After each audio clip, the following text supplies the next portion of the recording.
All right, guys, welcome back to another New Legacy podcast. I got my man with me right here, the man, the myth, the legend, Miguel Corona. He literally drove all the way here from SoCal, 10-hour trip. Yeah, Palm Springs, California. Oh, man, I just want to say thank you for giving the opportunity for Yeah. us to interview you and get some content and on this project today. And I'm sure there's more to come, but a lot of people talk and you make things happen. And I just want to say that's my kudos to you. Like literally, bro. So many people hit me up every single day, bro. Yeah. And to be able to step up and hey, I'm gonna stand behind my words and actually build something. I got to give it to you. Yeah, they don't find it within themselves, right, to come out and just take action on Yeah. listening to their conscience, basically. Yeah, yeah, and Yeah. I feel like we have a lot of successful, really high level entrepreneur clients, and I see a trend in people. Mm-hmm. I see a trend in people, right? But for the audience that don't know who you are, give them a short intro of you. Yeah. All right. Well, I appreciate you. Thank you. So for everybody watching, my name is Miguel Corona. Yeah, I'm just a normal dude, just here for the success, the personal development. I really just want to be the best version of myself. So, I mean, we're gonna talk a lot about what's going on, but I'll give it back to you real quick. Yeah. So, where are you from, brother? We're gonna go all the way back. All the way back. This Childhood. podcast, yeah, this podcast is about The the story. hero's journey story, right? Perfect, perfect. And a lot of the things that happen in our childhood ends up being the thing that reflects outward for us in our adulthood. Sometimes there's bad habits, sometimes there's good habits, but everyone No. has a story, so let's Yeah, just share it. I agree. No, you're right. Everything that happens in childhood definitely have to look into it as we get older. I am from Mexico. I was born in Michoacan, and I was brought here to the States at 3 years old. Wow. Yeah, yeah. So I'm 32 right now. I'm gonna be 33, and you can say I kind of lived all my life over here. Yeah. Yeah. How was it like for you growing up as a immigrant, family in the U.S.? You know what? You really don't know what you don't know. So, to me, I would say it was pretty basically normal. It's not until you get yourself in different rooms and rooms like this that you start to see and you see things so different. But I would say for the average, it was the normal for me. It was just the normal. Yeah. What about did you grow up in a middle class, lower class, or upper class family? Lower class for sure. So my dad, also an immigrant, and then he fixed here in the States, was a gardener. So we started off. My parents started off. Got my dad as a gardener and my mom as cleaning houses. Gotcha. And then as you were growing up, was it hard for you to speak the language? Because for me, I came when I was 8, and it was really hard for me to adapt to the American culture. What was your No, experience? I honestly I really picked it up pretty quick because at 3 years old, I mean, I just picked it up naturally. But now that we're going back to childhood and everything, I just want to point out real quick, we're gonna I want to point out that this story isn't really about me.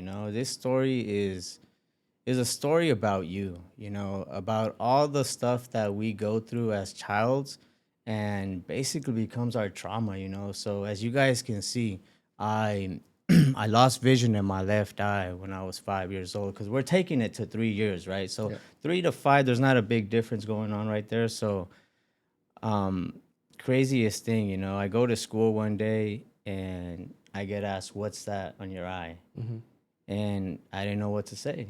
So I came home and I asked my mom. I'm like, "What's going on? What's this?" And this is one of the biggest things. My heart's pumping right now because it's one of the biggest traumas that was revealed to me just barely a year ago. Yeah. And within this year, to be honest with you, it was my mom lying to me in the mirror and telling me that there was nothing wrong with me. Wow. And as I'm looking at myself in the mirror, and obviously we can see what we can see, right? Yeah. I stopped believing in my mom. I stopped trusting her. And that trauma carried throughout my whole teenagehood, teenager, getting involved in gangs, drugs, and anything, anything you could think of. I always had some sort of hatred towards my mom, and I didn't know why. Wow. And I just revealed that through this program that I got on, you know. Mm-hmm. And just a big shout out to my coach Gas Money, because guys, you don't know what you don't know. You got to get in the room. You really do. Yeah, You I know? mean, guys, we got Coach Mike and then Coach V. They're actually here to support Miguel on this podcast, and Beautiful. we don't see that a lot in the coaching scene. We don't see that a lot in just general because a lot of people just take business as transactional. Mm, But yeah. you know, I can tell you guys that these coaches really care. yeah, You but know, they wouldn't be here. They've done so much for me. mhm, I mean, you can hear it in my voice. They've done so much for me. I'm eternally grateful for it. yeah, yeah. Hmm. So growing up, like you said, at 5 you start losing vision. So I completely had lost it at 5, but I was unaware of it. You know, as a kid, I was unaware. It was just the fact that my eye had a complete like white cloud. It's a cataract, Yeah. and it was like a ghost eye, sort of say. You know. Wow. So at 7 years old, I believe it was 7 or 8, Yeah. I get surgery, Uh-huh. and I mean, I hated my life until then, right? And I got surgery, and they blindfolded me for basically 2 weeks so I wouldn't force like the eye that got surgery. They had to cover both of my eyes up, Yeah. and I got to spend 2 weeks in my house blindfolded, and I would listen to TV. I would count the steps to go to the restroom because my parents worked. Wow. So I was left alone for 2 weeks, and I mean, they came back, right? I mean, they're cooking and all that, but Yeah. I just had to figure it out for 2 weeks. I think this is where God really gave me a vision to listen to TV and visualize what I was listening to. So now that I think about it, it was definitely something that God works in mysterious ways, and He does things for you, not to you. But Yeah. Were you like anger, like bitter? Were you like, what the fuck? Like, like why me, uh, that carried on for a long part of my life. But when the blindfold came off, I was very grateful to see out of one eye. You know, it didn't matter that I had that as a child. That's what I thought. But obviously, as you're growing up and you're going back into society, kids can be, Yeah. they can be very, very honest. Yeah. And I think that really like hurt me as I was growing up through elementary and middle school. Did it affect your dating life at all or? Surprisingly not. Damn, all right. I had a heart for women. Yeah, and I was like, I noticed that I never gave up. If I really wanted a girl, I was very compassionate, bro. Like I really, like I was a person. Maybe I wasn't like the best looking, Yeah. but I was a good listener. That's crazy. Yeah, yeah. Did you play any sport in high school? Did it affect anything else or? If you can call gang violence a sport, then that's what I did. What age was that? I was 13. I remember hanging around the wrong crowd, and as my parents kind of were going through a hard time, my dad started seeing other women, and my mom was just a mom that would work full time, and I didn't have any brothers and sisters growing up, so I was on my own for most of the time, you know? Yeah. And for all those kids out there that are on their own, just know that I feel it. I know what you guys are going through right now, and it's not easy, but there's a community out there for you, and they're really looking to help you, truly want to help you. So you're not alone, guys. Seek God and seek community. But go ahead. I mean, Did you have to like lean into like drugs or alcohol during those times to like numb I some never pain? liked drugs. I didn't like weed. I hated smoking it, but I did it because that's what the thing was, you know.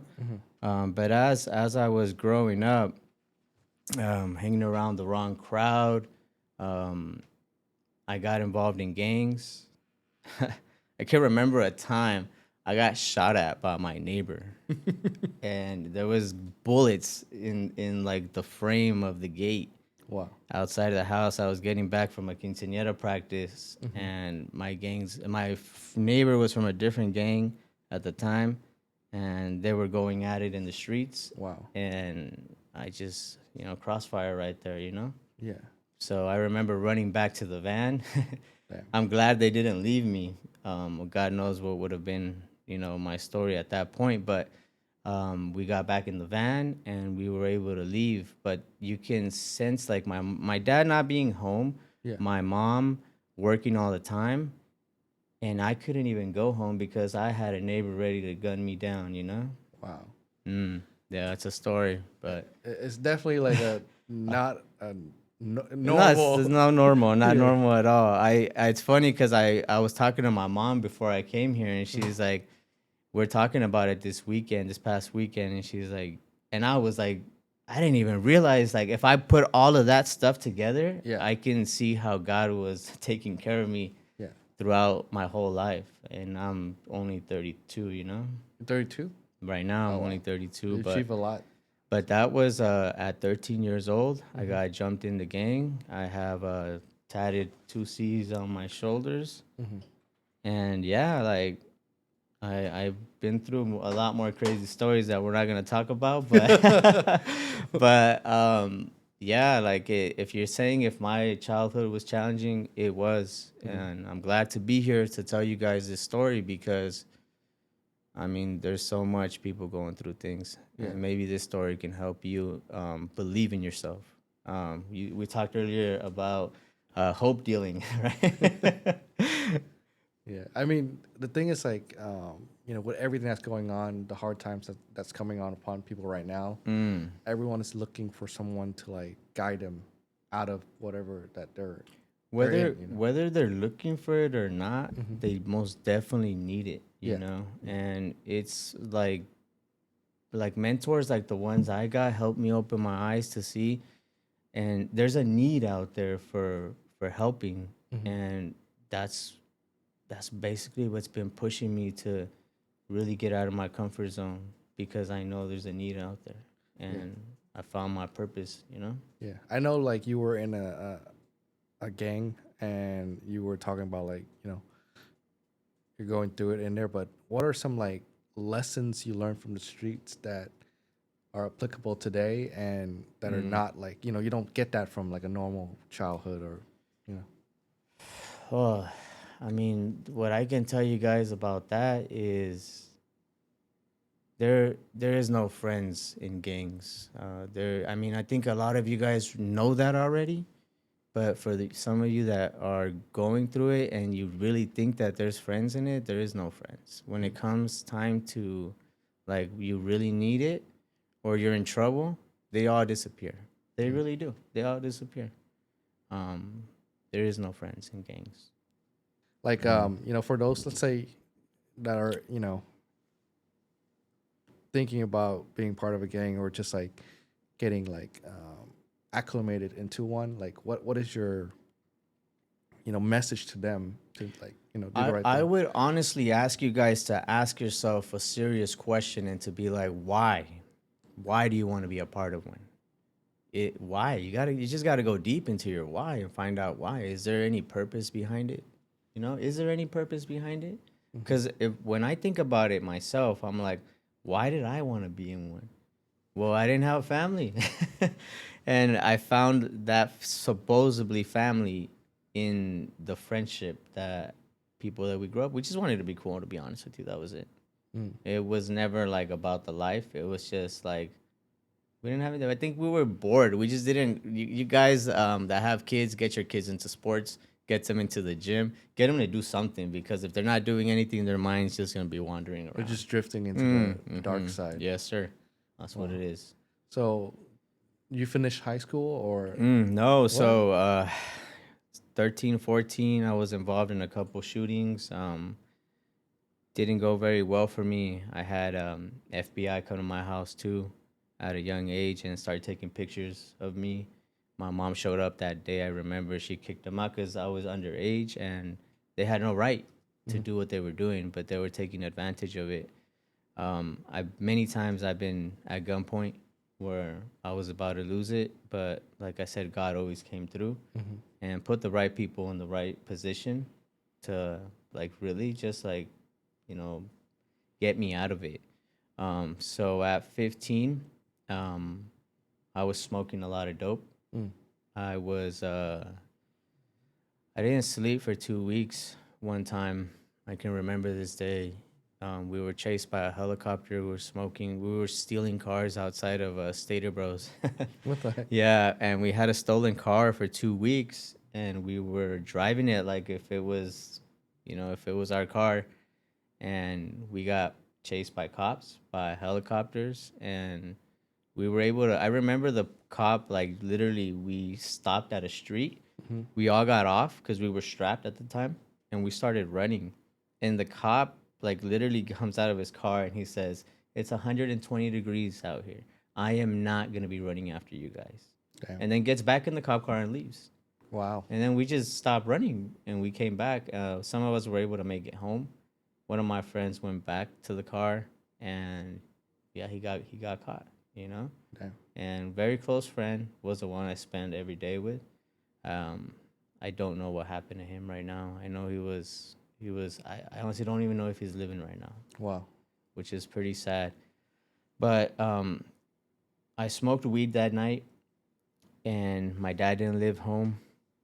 I remember showing up to a broken home, all the time. I was broken. I was literally broken. Mm-hmm. And I remember him being in the living room, and I didn't know what he was doing there. I hated him. I hated the fact that he had a different woman and he left. I felt abandoned. He left us, me and my mom, for somebody else. And I seen him that day in the living room floor, and I remember telling him like that I didn't want to see him. My mom told me his crazy story about one of his friends in the hospital and this and that, Damn. and if I can go with him to LA. And I said no. And I went into my room and I stepped on some dog dookie that was on the carpet. Something made me look at my feet, and I was like, I walked outside and I just said, let's go. I didn't know what was going on at the time, but I fell asleep on the road and I woke up in Tijuana. Damn. That took me to Mexico, guys. Back out there again. Wow. I just got dropped off at the airport, and my grandmother picked me up, and I went to El Rancho, where I learned how to speak Spanish because I didn't know how to speak Spanish when I was here. I understood it, I just didn't speak it. I Wow. didn't need to. Wow. Yeah. Well, that took a turn. So you're in Tijuana. What's going on there? Now I hop. My dad convinced me to go for a month. Mm. That month became 5 years. Oh wow. Yeah. Was it difficult for you to, go Oh, back? it was horrible, bro. Like, you have hot water showers here, right? Yeah. Over there we didn't. We had there's something called the pila, which is like a big like concrete box. You put water in it, and we just get a charola and we just take a shower outside like that with cold water. I mean, over here we call it was it cold plunge? Oh well, there we go. A cold plunge. Yeah, well, we had cold plunges every day. Yeah. No, I mean, I'm from Vietnam. We had that too, bro. Sometimes there's fucking mosquito shits in there. You know what I'm talking Though about? that's exactly, they put some little I don't know what it is, but they put some little bags in it, and supposedly it's to keep like the little, they call them maromeros, like little worms or some shit like that. It's Oh from shit. it's No, crazy. that's more advanced technology. Yeah, than we what don't want to had. go there. Yeah.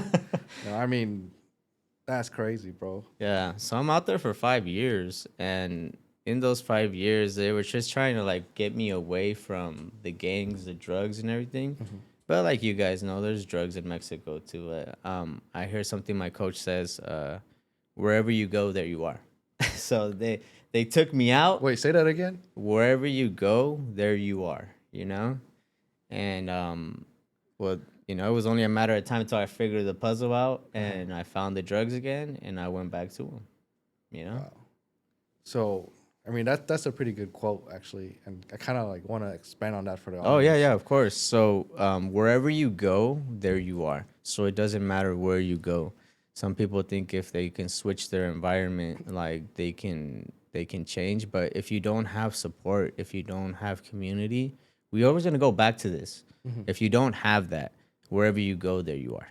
It doesn't make a difference. It's just you're just gonna fall back into You're gonna the same fall right spot. back into it. Yeah. Damn. You just gotta you'll figure it out, you know. Yeah. You'll figure it out. So it just took a matter of time until me adjusting and going back out and finding the people, you know. Wow. And I was very good at hiding it. Therefore, I thought. Yeah, but Keep walking me through your story. Tell me. so I mean, it kind of just blanks out there for a bit, but after that, I meet who is my wife now, you know. Did like was it love we- at first sight or what was I like to think she found it. Nah. Nah, I saw her. I've always worked out, so I've always been to the gym. And when I went to Mexico, since I didn't have the drugs, I found a gym close by. She lived down the street, and I would go to this gym and I'd just work out. I mean, that's how I really ever knew, you know, what to do. It was just work out, and you know, I was a fighter in the streets, so I was always trying to be fit to be able to defend myself. And I seen her walking in to the gym she visited one of her friends there, and I swear she was looking at me, but I mean she said she wasn't. But I mean that kind of just led me to follow her. Will you follow her? I felt like a stalker, but like I said, when I want something, I when I set my eye on it, I really do achieve Okay, it. how did you follow her and acquire? So the rancho's pretty small, bro. Like it's very small out there. There's not many houses, and everybody knows everybody. So, I would see her walking around, and I would like just walk up to her and just ask her how she was doing. I remember asking her if she knew how to speak English because I didn't know how to speak that well Spanish, and that was kind of like a deal breaker, you know. She kind of just goes like, "What the?" But it just happened over time. I guess kept on like insisting and being consistent. And now that I look back at life and I go like, the more you like consistency, right? If you just don't give up, you will achieve whatever you really want. I mean, that it worked in every area of my life. Yeah, I think it's just you know you're right about that because like if you don't give up on whatever task and you're just going after purely for you know passion or accomplishment, it's a different type of feel, you know, because a lot of people see it short term. Well, yeah, because I mean they're trying to get instant gratification, but if you really like focus and just have like tunnel vision, you can achieve anything you want. You know, you can achieve anything you want. All you got to do is really laser focus on it. Like there has to be no distractions. Wow. Yeah. Okay, so you met her and was it like a It wasn't love at first sight. no? But, Okay, all right. but I was very attracted to her. And then like it was like her physique, of course, but one thing I really like loved about her was that she was not like other girls. She respected herself, and that's hard to find in Mexico. So Damn. comes from a good family, hard working family, and she had like very good principles from her mother. What are some of those principles that you look for in a partner? Well, self-worth, like she knew what she was worth, and she knew that, you know, like she wasn't like easy, bro. And like I think like that's one thing with me, I don't like easy. If it's too easy, I won't even go for it, you know. Damn. We want the hard woman, so play hard to get. You want a challenge. Every day. I mean, I love the attitude because, you know, life is challenging, bro. Like from every perspective. You're not meant to like make it. You know what I'm talking about? Like it's like I mean, I see the world as like predator and prey. You know, Predator and prey. especially in business, you know. Yeah. I honestly think that I just really think that it has to be hard for you to value anything in life. If it's not hard, you're not gonna value it. Like everything that I've done up until now, like I only value the hard. I don't value the easy. I really don't. If it's easy, it's like but like yeah, it's just the hard is what you're looking for. You know, at the end of the day. How's your you know, so you met her and you guys got together. Did you guys get married in Mexico or No, so we became boyfriend and girlfriend.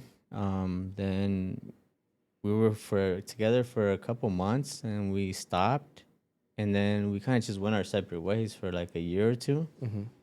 and then we ended up getting back, and then I just one day I just asked her to come with me, and I I picked her up and we left, and we didn't tell anybody. Mm. We went to my other grandma's house, so it's about 2 3 hours away. I was getting calls from like from her brother, from her mom to take her back, that it was getting late, Mm-hmm. and I just turned off the phone. Wow. We just kind of made a decision to, go on the path. I never thought, like, honestly, that I was ever gonna come back to the States. So I was like, you know what, I'm gonna make my life over there. Wow. Yeah. That's crazy. At what age did you become a father? So at so we got together at 19, Mm-hmm. and that was somewhere around, like, I like to say June, Mm-hmm. and in December we found out that we were having a baby. Wow. So it was pretty quick. Yeah. What was your experience like being a dad? Well, you know what, guys? I don't have any brothers and sisters. I grew up by myself. Mm-hmm. So I've always, I think this is where we go back to a little bit of like childhood trauma too. Like, Mm-hmm. I grew up without a father. So I really wanted to be one, because I wanted to prove to myself that I could be a better father. I do see those trends. I do see that trend a lot with a lot of families that were, I would say, like broken, Mm-hmm. and you're like, I'm gonna break that curse this generation. I think it's yeah, I mean, it could be that. At the time, I was blessed with a child, and I was excited. Mm-hmm. I was very, very excited. It felt like when we had him, it felt like I was hugging myself.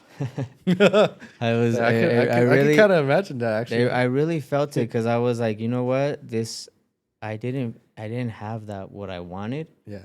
But when I was hugging him, I would always like visualize myself as that kid that didn't have it, and that I could like be that.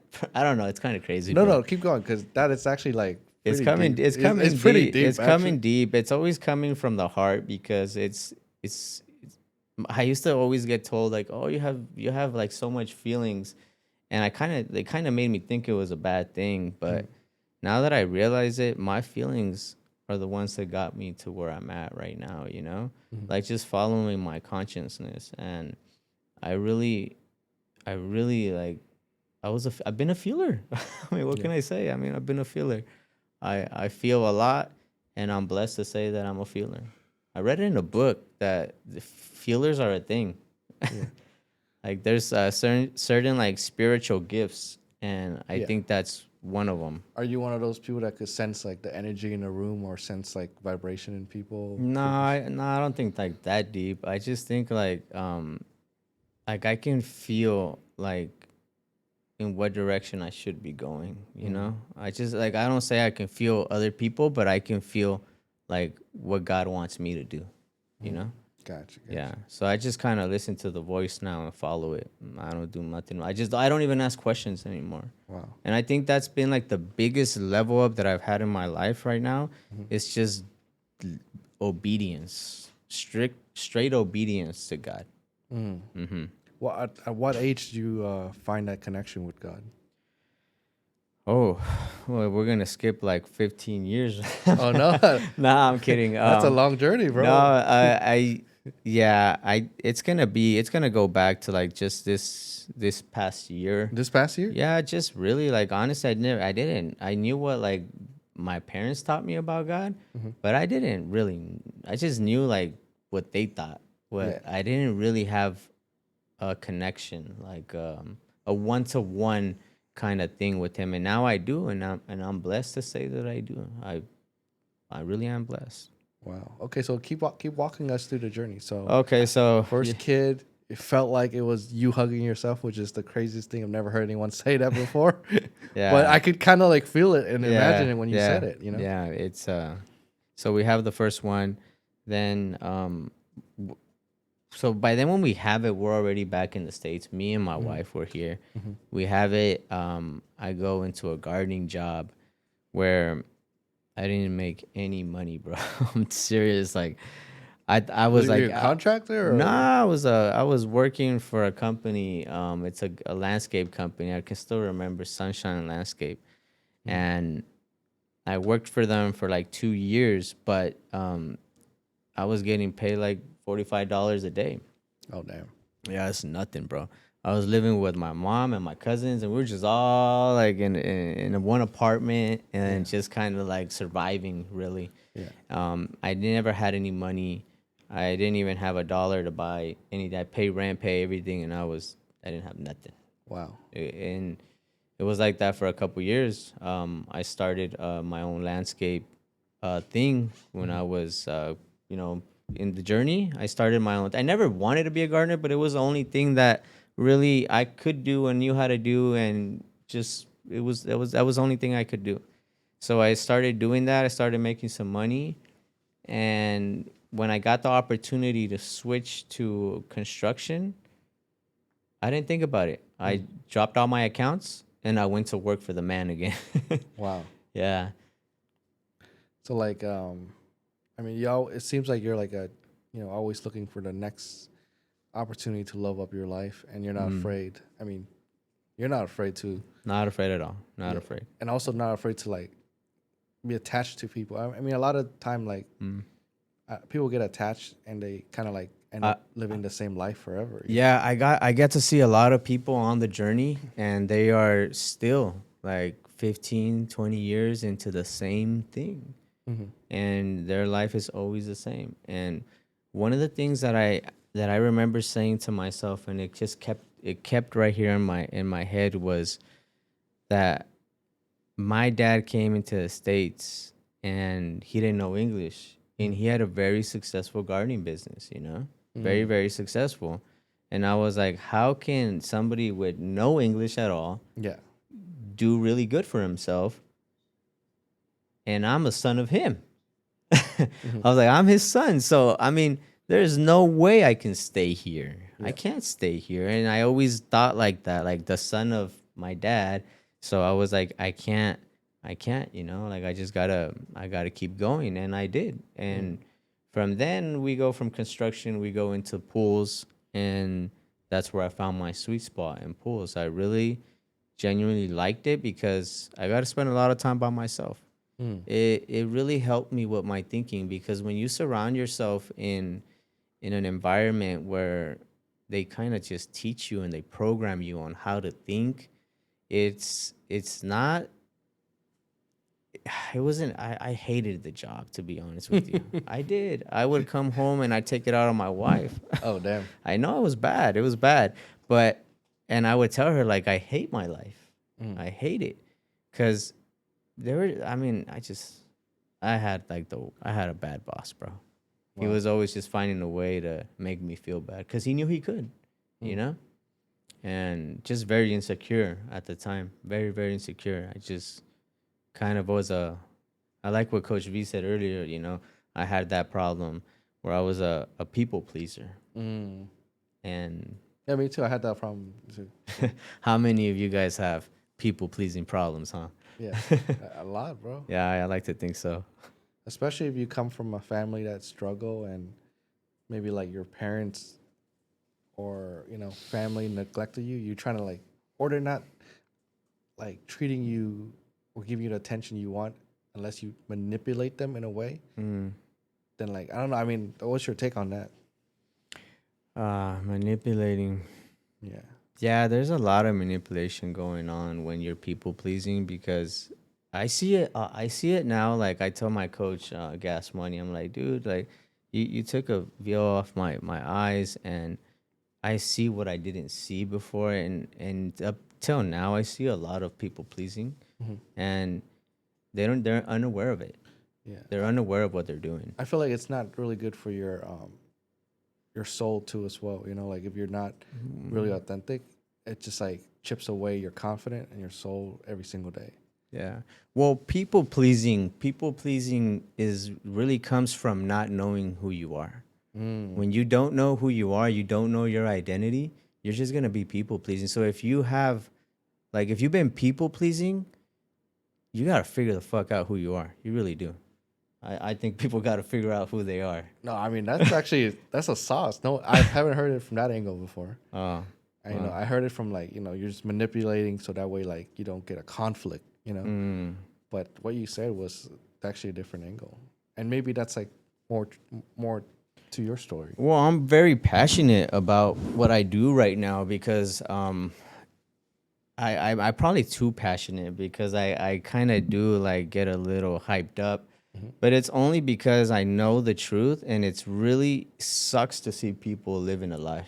Yeah, but like the hardest thing is just pulling them out of that environment. You know. But the more, this is one thing I want to say that the more you show up and show out and show the world who you are, let that light shine in you. You give them the opportunity to shine their own light too. Either that or they'll leave. Right? Yeah. I mean, like the biggest thing for me for entrepreneurship is like you really can't control people, and you kind of really just have to like align their goals with your goals, and and take it from there because it's just you can't like manipulate people. It's gonna No, fall no, off no, no, no. eventually. You can't. You can't.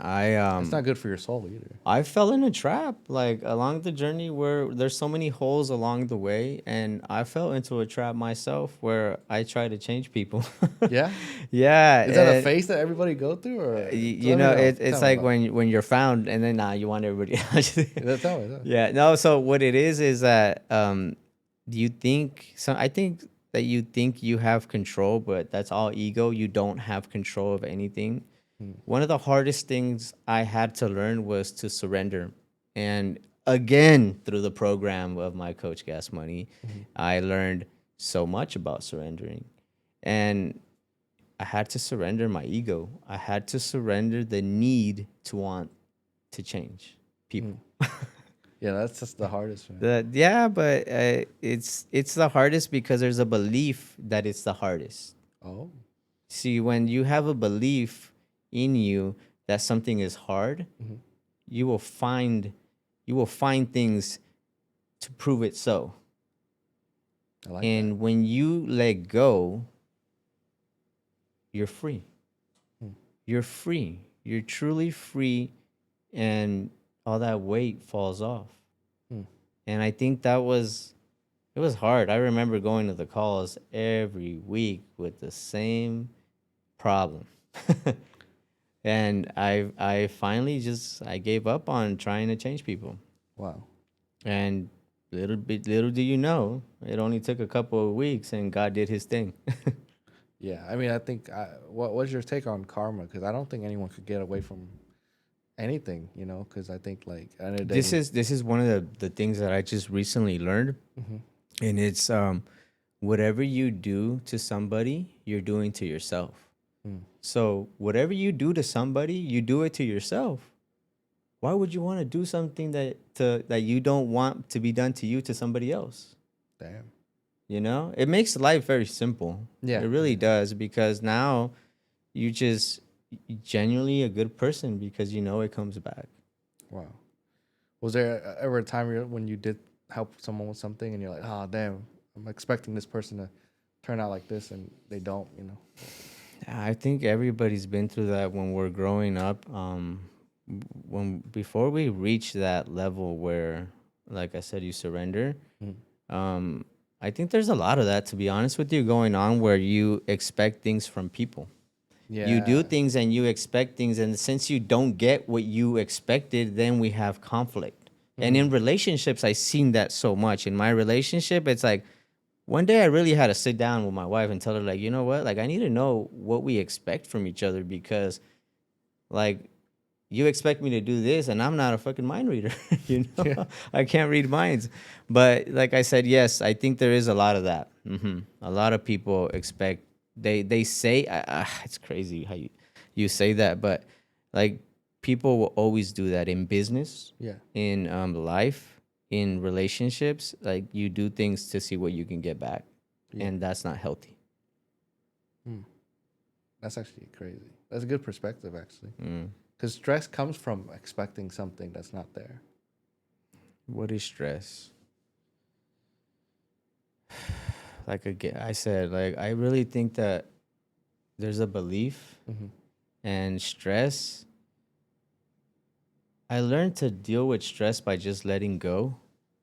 But yes, I mean, stress is something that this world teaches us stress. Yeah, Right? yeah. Yeah, it teaches us stress. This world is it's very stressful, but we're not of this world completely. You know, there's a spiritual side to it that really, like I said, you surrender and it takes care of stress. You ever thought about like surrendering, taking care of stress? I haven't yet, bro. I was Yes. there. Let's do it I mean, together right now. Ah. there's some moment I mean, I wasn't close to God until I had to run a business, you know. Why? Why? Cuz like when you're an employee, right? Mm-hmm. Things just, even if you suck or something or you fail at something, someone's going to carry that boat. But at the end of the day, like if you're a business owner, you're the one that's carrying that boat even if things are not working. Well, being a business owner, you really just have another child. So yeah, I have 5 kids, bro. You do? So yeah, 5 boys, and there's a reason why there's 5 boys, What is it? because there's no girls. Oh, you were just trying. You're just trying. All right. Yeah. I can tell you're not going to give up. No, that is not an option. I'll have to adopt one, but I'm not gonna give up on being a father to a beautiful girl, baby Wow. girl. Was that like a dream of yours or like what I caused just think that you only live once, it? Mhm. and if you only live once, why not live the life you want? You know, you only live once. Why not live the life that you want? Why not? Yeah. I mean, if it happens, you know, if I'm gonna go for it, if it happens, great. But if it doesn't, I'm not gonna say that I didn't try. Yeah. Bro, I have a closet full of baby girl clothes since baby number 2. What the heck? Yeah, a closet full of baby girl. I have a vision board with her. I write to her in my journal, and I have her name. Like I'm gonna say it, Mia Corona. Why Mia? Because in Spanish, Mia means mine, and I just thought it was a perfect name for a baby girl. So in the future, Well, I hope you get your dream well, come we're true. we're hope dealers, right? Yeah. We're We not dope dealers. We're no, hope dealers. not never was. I was gonna say. uh, But keep walking us on the journey to get to where you are today. well, I mean, I'm just gonna. Any significant points, you know? So started my business as pool service, and it wasn't easy, bro. Like I remember working from morning like 4:30 a.m. As like even before the sun came up, I was out in the dark turning the pool lights on and cleaning pools. And then eventually it got bigger and bigger and bigger, and my wife helped me a couple months, and then I finally like I was scared to release responsibilities. How many business owners, and this is real. How many business owners are like they had a job and they started their own business just to be trapped in another fucking job, you know? Like another job, but now it's like everything's on you. Exactly. And that happened to me. I was stuck in the loop and money was coming in. And that's what was motivating me was the money.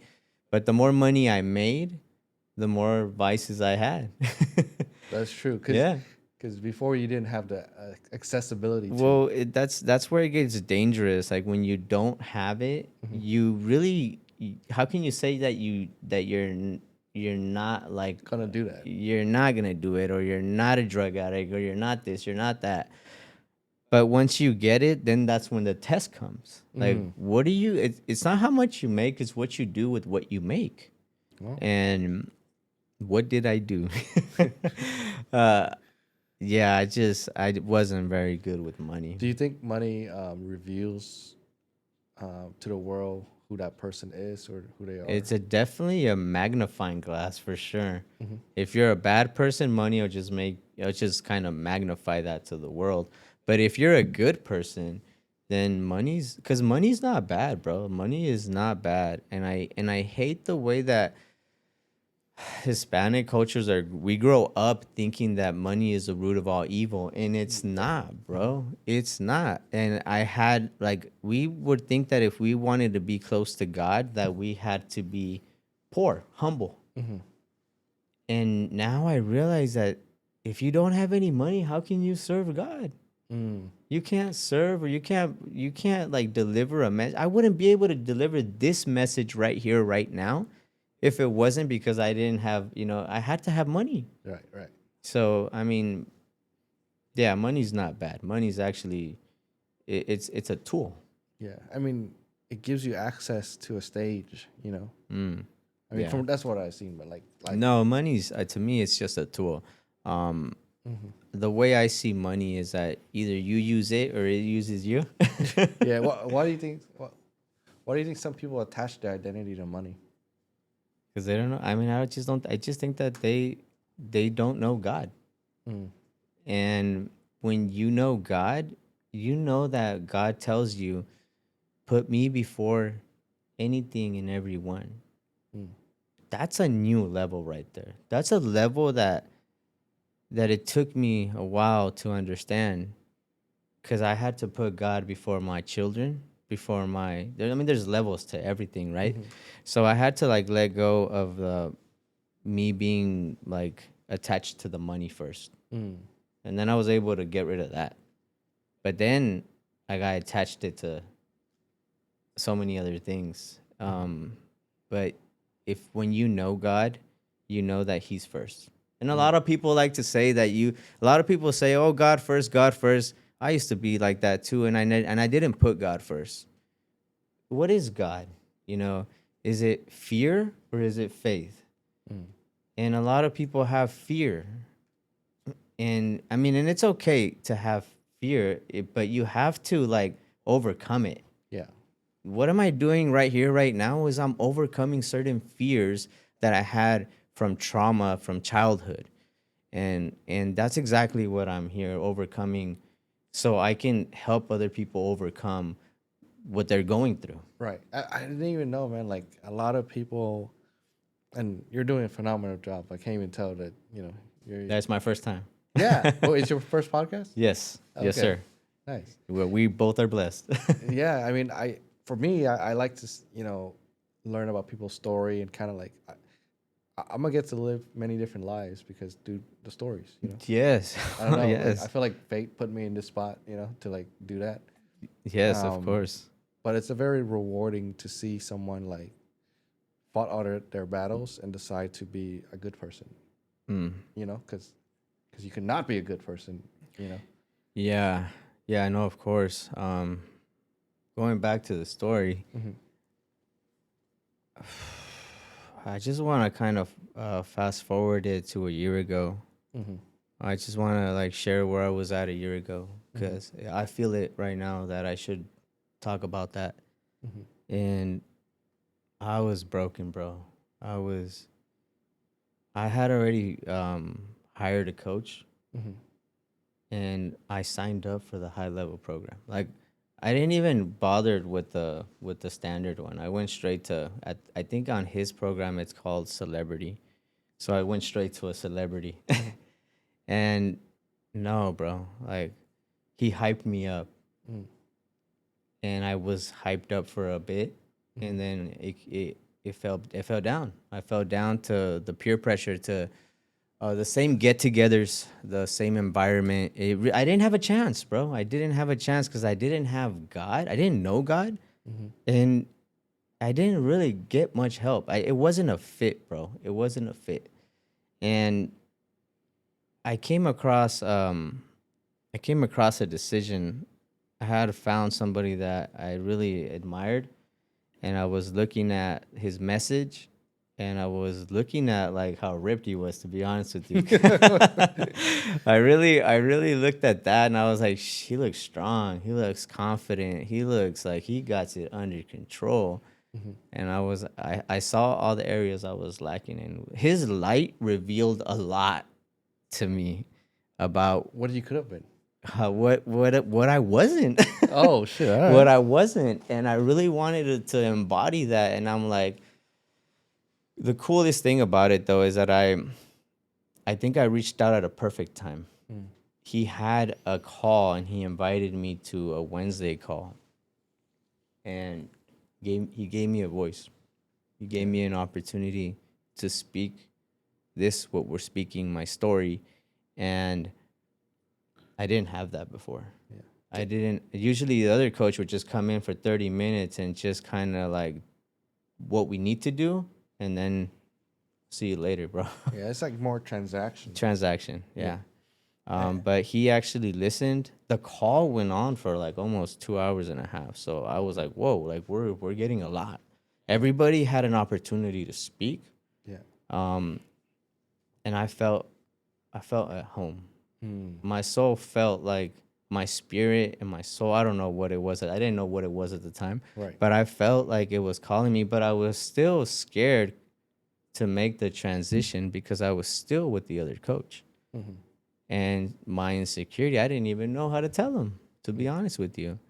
But I just started like following his well, he did podcasts, you know? Yeah. So I started following and listening and listening and listening, and it felt like every time I listened to a YouTube video, Mm-hmm. I got to know him more through his messages on YouTube. So YouTube is so powerful, guys. Yeah. It really is. I started my own YouTube channel, and that's what helped me be here at this moment, because I had to make myself vulnerable to a little crowd.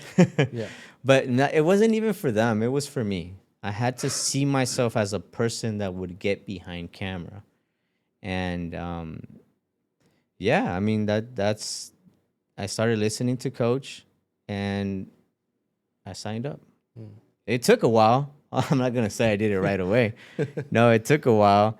But something kept on calling me back, bro. Like it could have passed. I think it passed like some months, maybe, possibly. Mm-hmm. But the message just was pulling me. It was like reeling me in, you know. Yeah.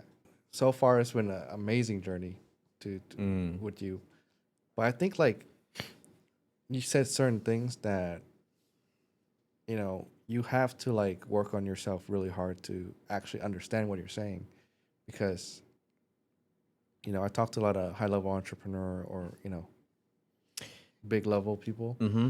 and they're kind of saying the same thing that you're saying. Yeah, I just think like a lot of people won't get it. I didn't get it in the beginning, Mm. but like Coach taught me over time was to follow my conscience. Yeah. I didn't know what my conscience was. I was told my conscience was a bitch voice. I'm serious. As I was growing up, when I didn't want to steal, because that's what we were doing at the time, breaking into houses, stealing beer runs. I got tased. All of that stuff. When I said, dude, I don't feel like doing this, they would say, that's that bitch voice you're listening to. Mm. And when Coach revealed that to me, I had to ask for forgiveness, bro. Wow. I had to go like deep into say, God, forgive me for so many years of saying that, you know? And that to me, I listen to a lot of worship, bro. Yeah. And I do a lot of surrendering every day. It's part of my identity now to do so. And repent is something big, bro. Like I can't live a day without saying it. As soon as I say it, I know that I'm back into alignment. What was the moment do you remember the moment that like you decided to change your life? Was it like, Well, there was never like a specific moment that I could think of right now. I know it's gonna come up, so give me a second. I'm warming up. But okay, we're going back to Coach. I signed up for the program. yeah. I'm on the program, and I'm excited first couple weeks. Yeah. And then I don't know, it was just like something that was programmed in me to like kind of like I wasn't doing a very good job. And Coach was very patient with me. Yeah. A couple months passed by, and then he would call me out. Damn. Call me out on it. And then I'd get back to it. Mm-hmm. And then like again. And then he'd be checking up on me every so often. And one of the biggest like things that really did change was like if coach didn't give more than what he was getting paid for, it wouldn't have happened. I can tell you that much. He would have just said, "Screw it. It's he's not paying whatever." Yeah. But he always gave more, and givers gain. That's something that I've learned. Givers gain. So he starts making more events, and I start being involved in them. And every time I go to an event, I always say to myself, I'm going back better and different. Mm. And well, your voice has power, guys. Whatever you say, you give life to. So I know unconsciously that's what I was doing. I was saying it and I was giving life to it. It just took time. What are some like insecurities or things you have to overcome to be on camera? Because Today nothing, bro. Nothing. This was the biggest one. I mean, I just feel natural now. There's nothing. There's Yeah. nothing on camera wise. No, I know there's always gonna be levels to everything. yeah, But camera wise, I think we got it. I mean, thank you. I appreciate the opportunity to be here for sure. yeah. I mean, it took somebody, one of my friends, to force me to go on his podcast for me to find my voice. Because before I couldn't even talk on camera. Like Yeah. I couldn't even like have a conversation with you right now. I would be like red. Yeah. But Well, the I'm thing, brown. You can't tell.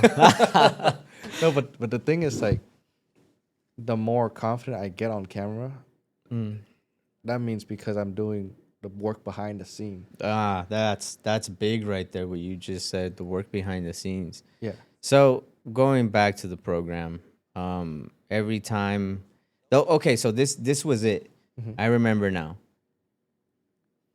There's an elite side to this program, and coach talks to me about it, and I wanted it. It was at the moment it was challenging to make the decision too. That was when my challenge came with like letting go, letting go, and I just one day I decided, you know what, nothing was changing again. I was going back into like, but it wasn't his fault. It was me. It was me. It was just the programming that was in me. So I make this change and I go for the elite because I said, you know what, he's giving a lot more. I want to see what more I can get, and I do make it, and we start getting one-on-one calls, and those are the ones that make the difference. Those are the ones that really, like, he gives you like one-on-one time, Yeah. and he really helps you like solve those insecurities, those questions that you have, where there's change, you know? What was your, one or two biggest insecurity that your coach has got it out of you?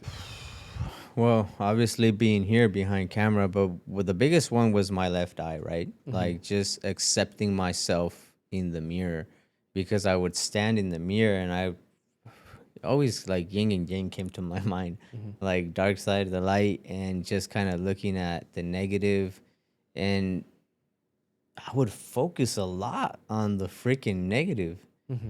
And what coach taught me was that whatever I focus on, like whatever you focus on, like that's where the attention goes.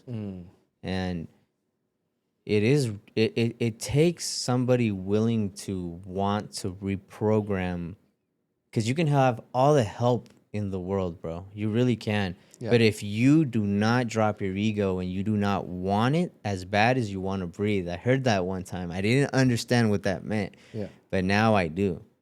When you say you want it as bad as you want to breathe, that means that that's all you could think of. Damn. That's all you could think. There is nothing more. And I think I got there. Wow. I want it as bad as I want to breathe. That means, but it's God. I go back to it again all the time. He's the one moving it, moving. I'm just like the instrument, but Do you feel like when you're moving with God, the path, like, it's easier to find and be on the right path? It illuminates as you walk it, bro. Hmm. And that's another quote from Coach. Yeah. But yeah, it does. As I'm walking with God, I honestly now I say I don't have to worry about, because worrying doesn't even come from God. If you think about it, Hmm. there's worrying. It's not from God. Hmm. So anything that's not from God does not serve you. It Yeah. actually takes from you. Damn. Yeah. That's crazy, actually. I had to like reprocess that. I heard this quote yesterday, and I want to hear your perspective on it. Okay. And as you're putting yourself out there more, you're gonna realize that a lot of people that say they support you don't support you. A lot of people that do support you maybe just there to take advantage of your opportunity. But there's a quote. At least when you look at the mirror, it's a darker quote, right? All right. Like, Let me get it. did you get it? Are you ready? Yeah, I'm ready. I got it yesterday. Hold on. It's hold still on. hot. I'm prepping. It's when you cry in the mirror, it doesn't laugh back at you. When you cry in the mirror, it doesn't laugh back at you. That's a quote. Yeah, I mean, I'm not even sure if I'm saying it properly, but for me, it's like But what do you think it means? for me, like when I was building my business, I had a lot of people that didn't like what I was doing, or some haters Just didn't support. didn't support, and I had people that supported me, but low key they were just there Ninjas. for the yeah, just there for the benefits, Yeah. And I feel like I was just being like a fool by just trusting people so easily, because for me, I came from like a military background, Okay. right? So like, let's say in the military, let's say you grab 100 people that go to boot camp. Those people already been vetted out a little bit, so they're better. I mean, to me, they're already better people. Okay. If that makes sense, and they make it through boot camp, which you trim like out of 100 people, you trim like 30. So boom, that's another better batch. Mm-hmm. And then you trim all the way down to like different ranks in the military, and I call it a high trust society when you're at that level. But for me, when I take that into the civilian world and I, maybe trust people too easily, I get fucked over. Or Oh, that's like I think it goes back to like people pleasing, but it also like being too good, bro. Like Yeah. honestly, like you have to develop some sort of wall between those kind of people that haven't really earned your trust yet, they haven't earned it yet, they want a seat at the table. all You the know? time, bro. All the Yeah, time. yeah, they haven't earned it, bro. And what does it take to earn it is going through those tough times to see if they're gonna Stay around. stick around. Yeah. Yeah, I had a lot of that going on, and I didn't I didn't realize it. I'm not gonna throw any names out there, but I didn't realize that the people that were around me, like you said, they're just were benefiting. Yeah. And but I one of the things that I've learned, bro, is, and we're going back to biblical terms, bro, but it says that I can't remember. Let me try to remember it the way it is, but you know what? Pull it up. I'm gonna pull it up real quick. I have it right here on my screen. Yeah, So let me find that quote, man. It says, "For we wrestle against flesh and blood, but against principalities, against powers, against." Oh, right here. I got the mirror quote. Get it for me, please. The mirror is your best friend. Oh, that's a different one.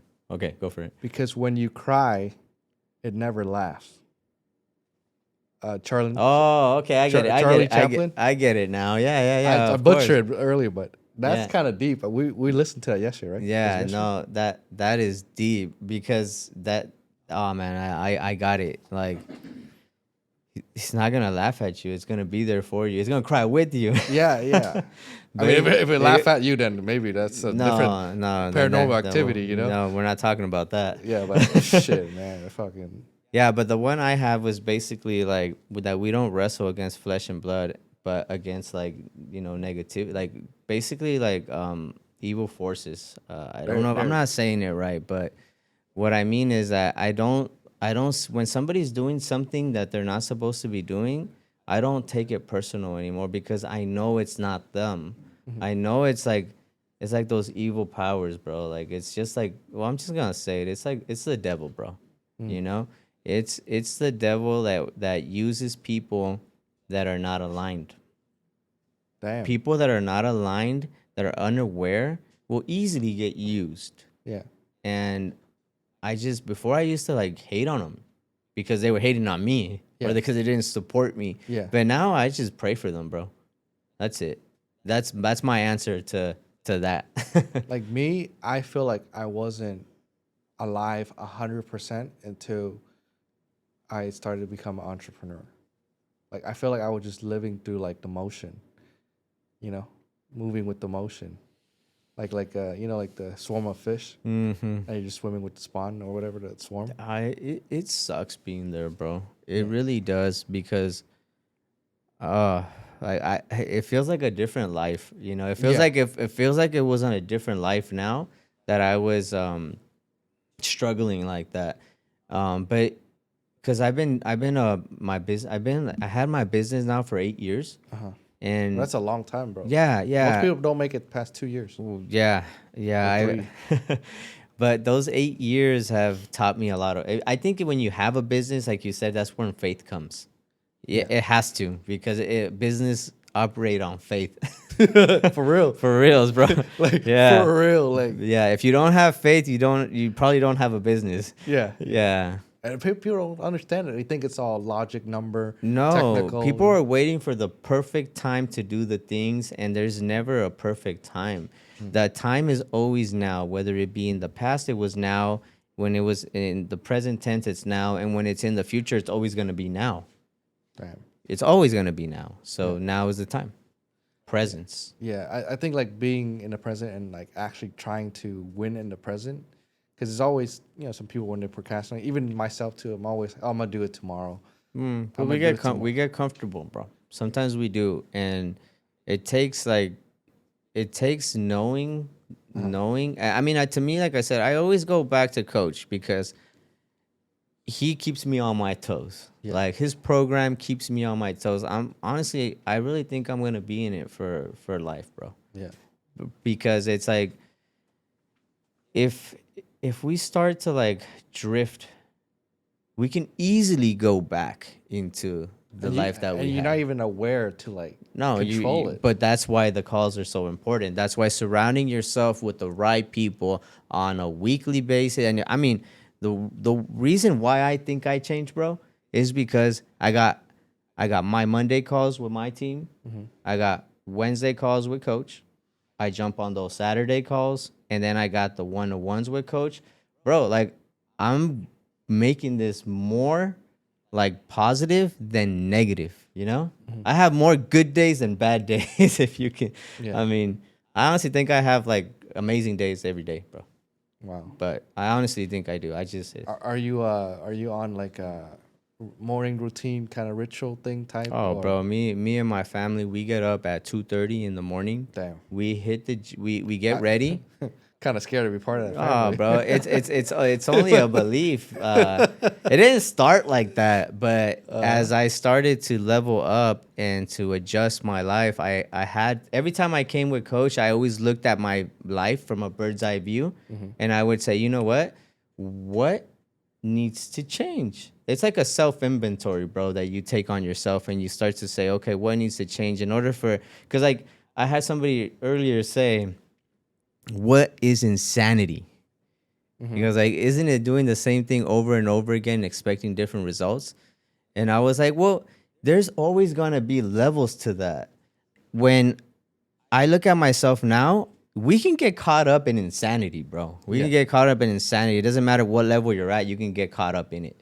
And one of the things that I realized is that I have to look back all the time in my life and figure out like what am I doing the same that's going to that's gonna keep me in the loop, like just like basically thinking that I'm moving when I'm not really moving. Yeah, you want to be like aware of like, what's going on. You know what's crazy? Because like I remember when that happened to me.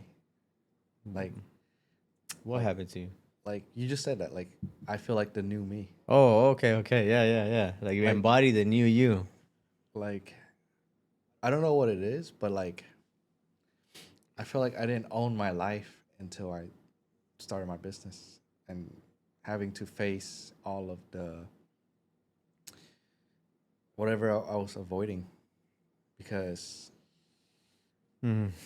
I can feel what you're saying. Like just like kind of running from yourself. yeah, Just not really facing the man in the mirror. yeah. But like if I don't face those problems and fix it, I cannot make money and the business doesn't move forward. You know? Yeah. Yeah, of course. Like to get more sales, what I have to do, get on camera, be speaking in Fa- front of people, be stronger than people so that they could lean on me, right? So like I had to like, okay, well, how do I be strong, you know? Face my problems. You know? I don't know. Like what's your take on that?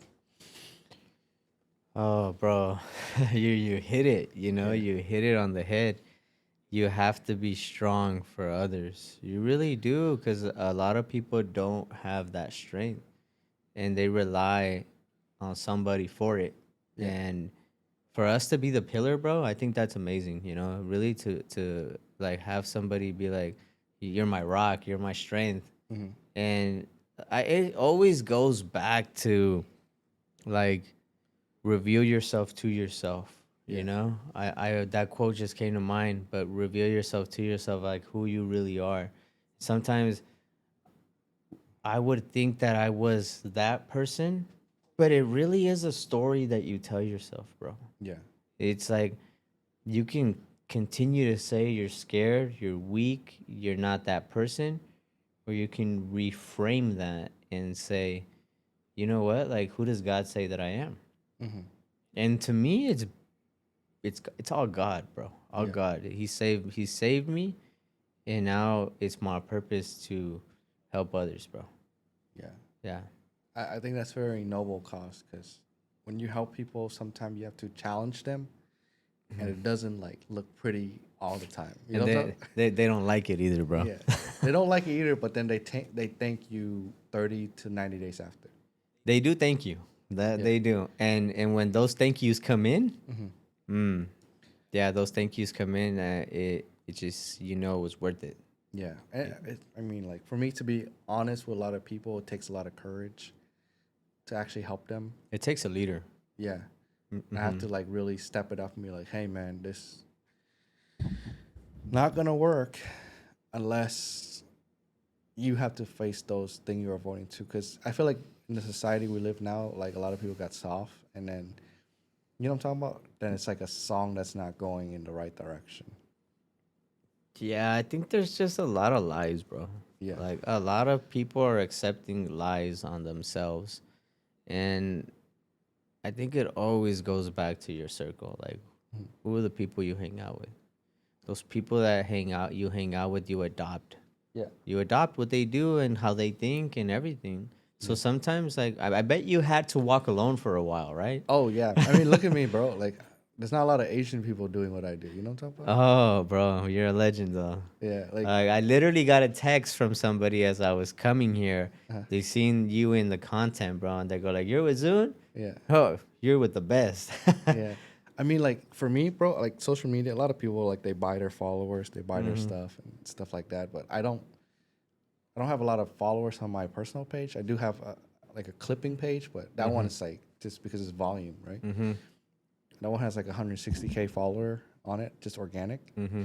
But it's just people asking me for money instead. But my page has like 5,000 people, and I can't even keep up with 5,000 people Because message. it's genuine, It's bro. real, like. It's real. Yeah, But yeah. I've seen pages of clients that have like 100,000 followers, and they get no messages. What's the point of having a lot of followers, but you don't have the income coming in? You don't have the work coming in. There's Yeah, just no point to it. yeah. I But a mean, lot of people they do it for like vanity, you know. mm, And I think that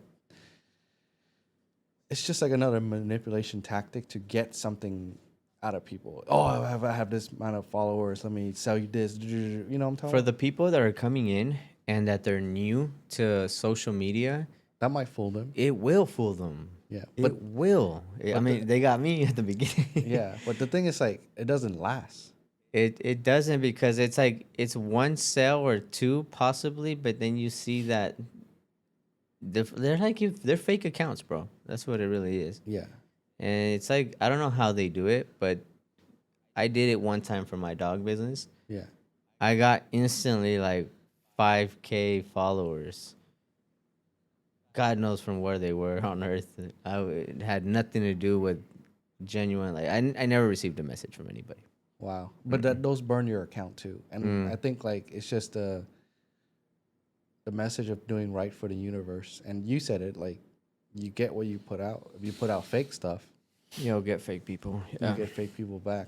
And so, with all the lessons you've learned, and all your businesses, like where are you taking it now? Like 26 going forward, 2026. Oh, going forward? 26 is gonna be amazing, bro. I have I mean it up now it's amazing. You know what, bro? With everything that I've learned and all the wisdom that I've gotten from my coach, it wouldn't be fair for me to keep it to myself. So going into 2026, I'm definitely gonna be stepping it up a lot more. I'm doing it right now as we speak. Uh-huh. What do you do? I'm a coach, guys. I'm passionate about helping you guys change your lives to honestly overcome insecurities. Because if I can do it, I mean, you guys can do it too. To be honest with you, it's not. It's really just about having somebody in your corner that genuinely cares for you and that wants to help you and be by your side. That's God's given purpose for me, bro. To help people do what I did, which is overcome the negativity Yeah. on this earth, bro. That's a noble cause, bro. That's a noble. It's what fires me up every day, bro. Yeah. It What, doesn't. Yeah, go for it. what do you do when there's days that you're like, fuck everybody?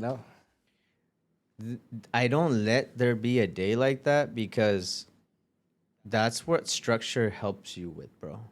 So as we were talking earlier, we get up at 2:30 in the morning. We go to the gym parking lot at 3:30. We're there. Damn. The gym opens at 4. Yeah. Not a lot of people do that, Why bro. do I go there at 3:30? Why do I go there at 3:30? Uh-huh. Because that's when I give that time to God, bro. I read the Bible, I read the scripture, the lessons. Me, my wife, my son, he's 12 years old, and then we have a friend too. Her name's Mireya. She joins us there too, and we all hop into my truck, and we're just spreading the good word, bro, the gospel. We power ourselves up in our spirit first, then we go into the gym. And then we go into the gym, we get, we work on our body, and at the same time I'm surrendering still. Yeah. I'm still on that spiritual level where everything that I do in the gym, it's not even about the body. I tell my wife and I tell everybody that I work with, we're building our spirit right now in the gym. It's not about I mean, you get the results because you do the work, bro, but we're after high frequency. Yeah. That's what we're after. We have a strong community. We live in the Coachella Valley. We have a strong community there, bro, and it's only growing. It's growing. It's growing. It's massive. It's gonna be big. 2026. I'm leveling up, bro.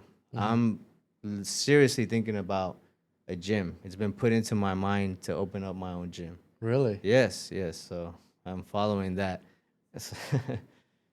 I might have a connection for you. Wow, that'll be dope. Yeah. And it's one of the biggest gym franchise, but like smaller. I want something where, cause this is what's happened, bro. Just recently we went to a gym. I'm not gonna say the name, but we were doing what we do, and we started like praying for each other in a little circle. And I was recording it. There was nobody there, bro. There was nobody there, but I was recording it with my tripod, and they came up to tell us to not record. And I felt that as it being a message to me to say, dude, you need your own space where you guys can do what you guys do without being bothered by anybody or without bothering other people too. Yeah. Because some people just don't like hope dealers. Yeah, I mean, I don't think it's like, people get like a perspective like hope dealer, but it's not really. I think Mm, it's like you're like a spiritual like guider, mm, because like the thing is like anything can happen in this life, and if you look back, you can kind of connect why someone does something. And a lot of time when people are desperate and in situations they put themselves in because it's just walking down the wrong path, right? You're just walking down the wrong path, mm-hmm. but you could have been there as the person to direct them to the right path, right? I think you're more of like a lifesaver instead of like, I feel like I'm called to help, to help other Miguels that are out there, hmm other people that are going through insecurity, other people that, just have limited beliefs, bro. yeah. Mm-hmm. So you mentioned that you have a coaching program that you're working on right now, and Mm-hmm. you're going to be going to new levels with it in 2026. Can you tell us a little bit more about your program and how you help people? The program is honestly, guys, it's the blueprint that helped me, and it's about getting structure. It's about building the person that will get you to where you want to be, hmm to where you can live a life that you love, bro. And it involves, fitness, family, faith, and finance. hmm So I want to help in all areas because it's part of being in alignment. You cannot be in alignment if you're failing on one of those areas. Can you say You that one more won't time? Say that one more time. fitness, family, faith, finance. Ooh, okay. You won't be in alignment if you're missing on one of those, something's off. Yeah. And you just can't live a fulfilling life. I really don't think you can. I really think you have to have all that, or you have to be working on it. hmm Because what's the point of having all the faith in the world? How would you even have faith if you didn't have, if you didn't expose yourself to a situation where you need faith? Yeah. I People, I feel like that's when you feel most alive too. well, you as a business owner, Yeah. that your faith grows Yeah. when you're actually doing something Yeah. that requires like just like supernatural help, No, for real. Like when I do something and it's in the favor of my clients, hmm I always get more. Oh When yeah. I do something in the favor of myself but not my clients, I get less. People can sense your intention. I know. I mean, that's No, just me, but no, you're right. When you talk about intention, everybody has an intention. Mhm. And when I came to you, your intentions were to help, Yeah. were to help me get my message out, tell my story, and you did more than that, bro. Like you're very like warm, bro. You really took me in, and like if we knew each other for like a long time, like you genuinely you cared about me and you reached out. You really, I mean, I really gotta say, you went all out, bro. Yeah. I really, and I feel it. You really do care, Yeah. you Because know. like for me, I'm just detached from like the money side. I'm detached from the business side. Because like I'm not like a person that's like, oh, you know technical analysis, all that. Like I'm just like, let me just talk to the person that's in front of me, Mm-hmm. and my life will be very fulfilling because I get to see many lives through many perspective.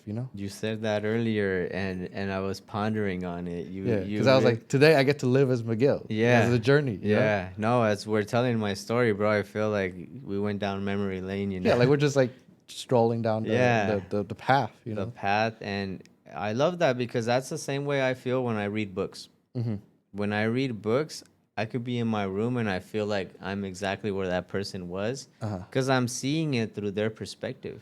Yeah. And I think that's what you do, bro. Like you see everybody's life from their perspective, Uh-huh. and I think that's amazing, bro. It's Yeah. And then just, some people I could like tell that they're still in pain. mm, But I respect that they're brave and they're fighting for it. They're going against the current, bro. Yeah, going against the odds, Yes, and sir. like that's respect. You know. Yeah, yeah. You have to build courage Yeah, to actually even come here, like you said. yeah. Because Yeah. like the thing is, like speaking on camera is the biggest like It's yeah one of the biggest fears. yeah public speaking. Mm-hmm. Yeah, and to be able to like I have to do so much work for myself. No, you're gonna lie. Everybody has to do work for themselves to get behind camera. It's very like I see a lot of people and they can't get behind camera, Yeah. but it's because of their self-worth, bro. And Yeah. that's one of the things I want to help them out with Wow. is that the way you see yourself, Uh huh. the world sees you, you know? And when I used to see myself in the mirror, I used to see the bad, bro. I used Yeah. to see the bad. And now that I see myself, I focus on what I want. And I get to see that now because wherever I go, bro, I'm getting like positive energy Yeah. I everywhere mean, because I give it though. I have to give it first. I've one of the things I've learned from coach was if you really want it, you must give it. If you don't give it, you don't get to keep it. You know? I think that's big. Like there's a lot of principles I live by uh huh. and they work. It's like, bro. I mean, if you look at the universe as a game, I mean, I seen it that way. No, it really is the game of life, bro. Yeah, that's what I'm saying. I'm like, there's like, fucking, you know what I'm talking about? Like certain things you do, and it's just you, whatever. Like if you chase after something, it runs away, right? Bro, I met somebody this morning at the hotel that I'm staying at. Uh huh. Dopest thing. He gave me his number. I'm gonna be able to reach out to him. But I go down for breakfast as I wake up, and I'm going down, and I see somebody there, and like me, I talk with very good energy, and I'm just like, oh, do we have to pay this and that? I'm asking him, and he goes like, yeah, but just serve yourself, and they find you. And I'm Damn. like, okay. So I serve myself, and we're talking, and as the lady like comes out she thinks like because we're flowing so good, bro. She thinks we come together, Mm-hmm. and I'm like, oh no no no. I sit over here. He sits over there. But we start talking, and I feel like I to be honest with you, now that I've overcome this insecurity with my left eye, I'm able just to be myself, bro. Yeah. And when I'm myself, like people can feel it, and we start talking, and we start talking. At the end of the day, bro, like we're talking, and the energy's so good, bro. He pays for my breakfast, Damn. and I'm just like, wow. And he goes like, no no no, it's all good. Don't worry about it. I pay for the you and enjoy. Yeah. And I pull out my phone, bro, and I start recording. Hey, I start telling like my people like what happened and this and that. And as I turn the phone for him to say something, he goes like, nope, delete the video. Don't record me. I don't want you to record me. And then I go respect. I put it down. I delete it, and I make another video of just me talking. And he goes like, I don't like social media, this and that. He doesn't. And I was like, okay, but we still vibe on good energy. Mm-hmm. That's the And thing. Like, happily disagreement is hard to find nowadays. yeah, but at the end of the day, respect, bro. That's gold, bro. Mm-hmm. So we start like conversating, and it leads to a conversation about God, bro.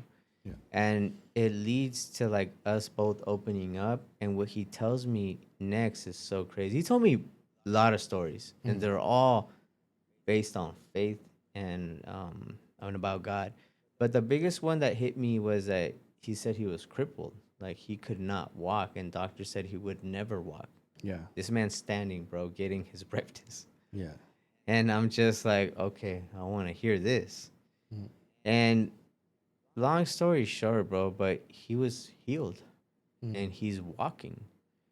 And the question, right? How? What happened? He says that one day he went into church and that the pastor asked him, if I can give you anything in the world, and I can give it to you right now, whatever it is, money, cars, house, what do you want? And the guy looks at him and he goes like, well, I want to walk. Mm. And I swear it feels like it's out of a movie, bro, but I'm literally like seeing this person, and he goes like, okay, But if I get you to walk, will you believe in God? Mm. Oh, that's deep, bro. Yeah. And I was like, you know what, bro? It's getting hot in here. This is You're something. dropping the sauce. Oh no, this is. As I'm telling you, bro, I'm getting like goosebumps, and so I'm expecting like one of those miracles, bro, where like he literally just like says get up and he stands up, right? But he says no, and I was like, what happened, bro? He goes like, so for the next 4 years, I went every day and he put me in a bath of hot water. So hot. And they would stretch my arms 1,000 times and they stretch my legs 1,000 times every day until months passed by and I started feeling my nerves again. Damn, that's Bro, I mean, I was like expecting like, oh, like he got healed instantly. no. And he goes like, no, I saw how this pastor did that every day. And I'm asking him like, when did your faith grow? He goes like, well, to be honest with you, he goes like, as soon as he told me that if I wanted to be healed, that's when I had faith. But you see, a lot of people think like when they're healed, that they're gonna be healed instantly. And just like the program, it doesn't work instantly. Yeah. It takes time if you're willing to do the work. You have to do the work. Yeah. You said it. A lot of people don't see the work behind the scenes before you get to Mr. Big Shot over here. Yeah. But there is definitely work that goes behind the scenes. And as I was listening to the story, I'm just like, wow. Like, this is a story. This is a real story where this person now is walking. And then the last thing he gave me before, like, the conversation ended, and he just kind of wished me a good day and everything. I saw him stand up, and he goes, like, look. And he was, like, 6 inches taller in one leg than the other. Mm. And he goes like, but you know what? He goes like, I don't care. I'm walking, bro. Something that they told me I would never be able to do. Wow. And it gives people hope, bro. Yeah. And there is hope for people if they just believe. Yeah. I mean, even, a lot of people have like invisible trauma or disability that we don't even see. One of the things that he told me too was that he was very grateful. He goes like, I could never understand it. And I was literally thinking about this, like I've been thinking about this, and it was just like a confirmation to me was when he said like that he thanked God because he saw that by him being in a wheelchair, it really like it didn't let him like really get that lost into the world. And when I see it, like I see it from my perspective too, I go like, what if Miguel was 100% with his eye and everything? I think I would have got really, really lost where I wouldn't be I wouldn't be sitting right here in this position to be giving my story out if God didn't protect me. Like what people think God does to you is honestly really to protect you from yourself. Damn. And I really take it to the heart, and I believe, bro. I believe. Wow. That's insane. I feel I could feel it on that. That was like, So yeah. no, that's deep, bro. Yeah, it is because I really see it that way. Like I it's crazy. I had a lot of conversations with God, and there was a lot of whys, like you said, and why me, why this, why that. But you don't get it when you want to. Yeah, You know, bro, it's so crazy. you Because don't. I'm impatient sometimes, Everybody is. Yeah, and I'm like, I need to do this goodwill, and then 7 day plus whatever time frame later, something good's gonna happen to me. No, bro. Like when you do it out of the heart, he told me so much stories, bro, that I mean, there isn't enough time to tell them all. Yeah, But one of the things I do want to say is that when you give out of your heart and you don't expect anything back, he told me this, bro. Look, I do want to share this because this is big. He said, "Have you ever has anybody ever asked you for $1 or some cents, like a homeless person?" And I go like, and I'm just listening. He goes like, "Have you ever realized that he believes like in karma, bro? But he also believes like that God's testing you every day, bro." And he goes like, "If you ever like got asked and you said to them, 'No, I don't have any change. I don't have this. I don't have that.'" He goes like, "But you have a credit card or you have a card or you have something. You can go into the store and buy them something to eat. Ask them if they want something to eat or whatever it is. That's a test from God." But Mm, when you say that you don't, doesn't like mysteriously something break down in your house? that's true. Doesn't like you car wreck something happens where you lost more money than what you were asked to give? Mm, But when you give, doesn't like magically you get a blessing? yes. And I've seen it all the time.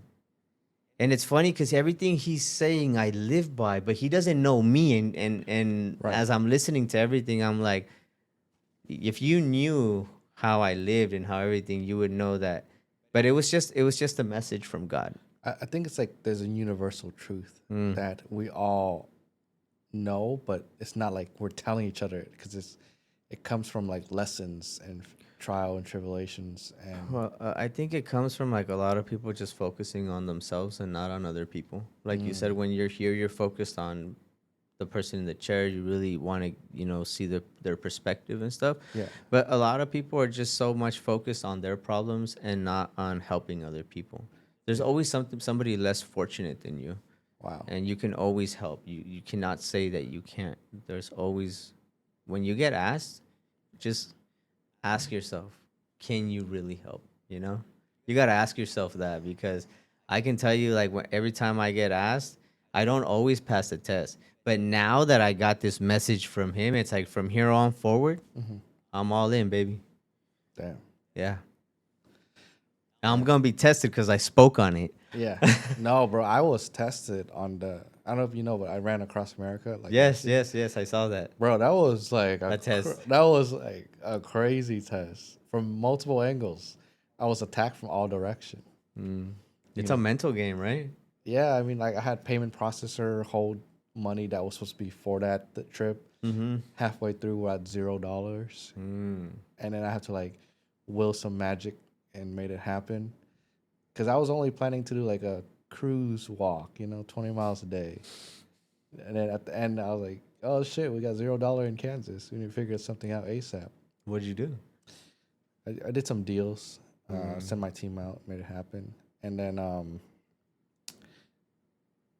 but I was like, damn. Can you imagine, bro? You got an RV, you're a foreigner, and you got your cousin out there and some people. What do you need at that point? Oh, I didn't need it. I needed hope, bro. Faith. Yeah, I needed faith, bro. I was like praying as I was running, but Um, I know like I was like something's gonna happen today positively.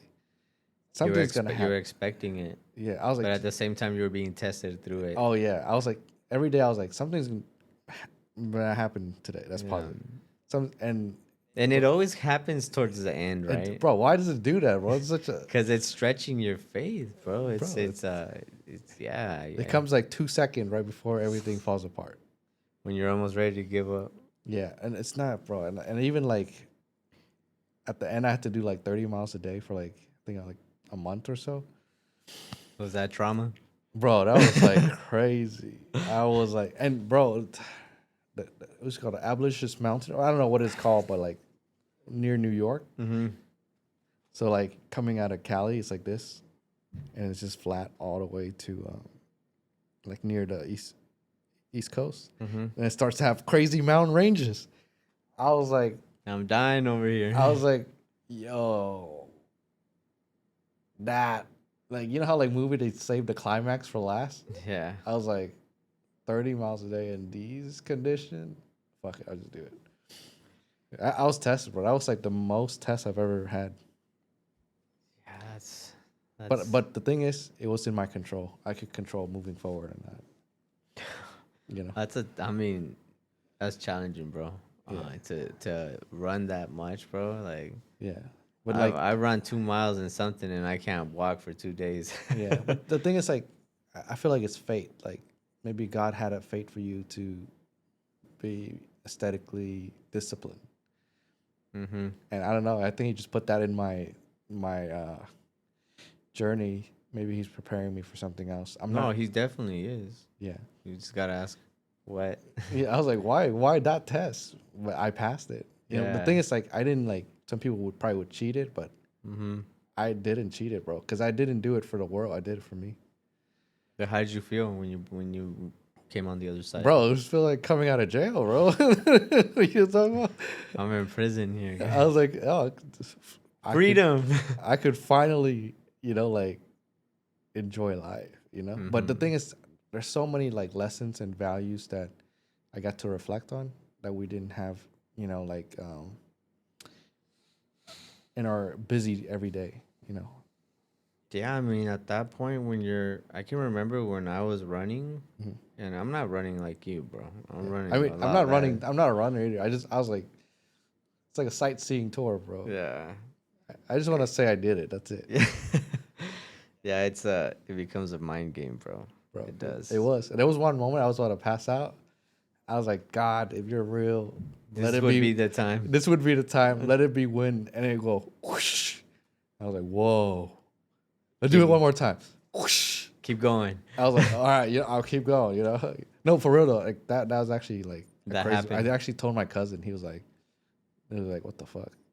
Yeah, it's because, bro, like, I think we need to create a stronger relationship with God. Yeah, We really do because we need it. yeah. I mean, I felt like on that trip, I had God with me the whole time, and I wasn't fearing of anything. That was Uh, that was scary. I But know, I believe you, bro. It really it takes the light in one person to recognize the light in another. yeah, yeah. And I think like if we can do that, we can help people. We The give them permission to shine, bro. Yeah, yeah, and that's why I love like seeing other people win. I. Well, isn't it like that's how you see the way I see it now is like I see God in others all the time now. Yeah. I really do, like, because I really do believe that we're all one. Hmm. We're all really all one. I mean, there isn't no race, no color, no nothing. Hmm. The spirit that's in me is the same spirit that's in you. Yeah. I truly believe that. Yeah. I think we're just a collective consciousness, Yes, and then if yes. if you're like trying to screw over other people, it's gonna You're really screwing over yourself. yeah, you poke that, and it'll just poke back at you Yeah, down the line. eventually. All right. Well, how can people find you, and how can people be a part of your program? Okay, guys. So you guys can hold on. You guys can find me at Miguel Corona Official on Instagram. And if you want to be part of the program, all you really have to do is hit the DM, send me a message real quick. Let me know how we can help. I mean, that's all I got for them right now, bro. But Yeah. I mean, we're definitely coming back. We're gonna be back here soon. Yeah. I mean, I'm telling you, like, you can hop on our, I'm trying to book out a private jet. You know what I'm talking about? You can That's have good. That's good. I like how you're expanding my mind, bro. Because the thing is, like, we had a crazy 60K event Mm. in Miami. We got like multiple yachts, and it was like, Oh wow. and that was just like an event. That was just me in my car. I was like, it'd be great if we get a yacht for my birthday. But I got no dollars right now. What do I do? I sell tickets to an event that I made up. You know what I'm talking about? There's always a way. But it become one of the best It'll be worth it. event in Miami. People still talk about it over there. And I'm not even from Miami. I'm not a Yeah. big baller. But I But made it happen with the resources. where there's a will, there's a way. Yeah. There is. You're doing big things, bro. You're Yeah. gonna get really far in life. I truly believe it. Yeah. Yeah, just stay winning. I was just happy that like 30 people came, pay about 2K each, and That's all it took. To break it down, huh? yeah, and then I was like, damn, I impacted a lot of people. And a lot of those people that went were on my podcast. And then they came back and they told me like a month later, like, oh, dude, we just hit our best months. And I think it's just like them stretching themselves to be there, Expose them to like different levels. expose them to different levels, but also expose their audience to Oh, what's yeah. happening. Right? Yes, yes. It's like me right now. I'm being exposed to different people that I wasn't exposed to just Yeah. by like being here with you, bro. Yeah. And I gotta tell you, bro, like I love what you're doing. You met one of the champion trainer, yeah. Yeah, I met Bill yesterday. We got a picture with him. Yeah. And that definitely exposes you too, you know, like all those. I would love to say to surround yourself with the right people, and I literally got that message from somebody that I was with the right person. Yeah, I appreciate you. Yeah. Okay. So yeah, we're doing big things, bro. Yeah, I thank you so much for being a part of this podcast, bro, and thank you for Thank you, bro, for having me. oh well, thank you for coming out, travel, and like it really is something special. And if I could just do podcasts all day, bro, I'll do that. You know what I'm talking about? Like it's kind of enjoying. I just like No, I'm definitely enjoying the moment, bro. yeah, Like like you got me out of my comfort zone. Um and I'm really like I'm excited to see what comes out of this. yeah. But also, bro, like when I get big enough where I have a yacht in the back, we just do podcasts and drink tea. You know what I'm talking about? Right? Some Topo Chico. We'll get some Topo Yeah, Chico. yeah. But thinking like, who does that? Nobody. You know? You do. Yeah, that's what I want to do. I appreciate you guys. Yeah. That's All it. right, man.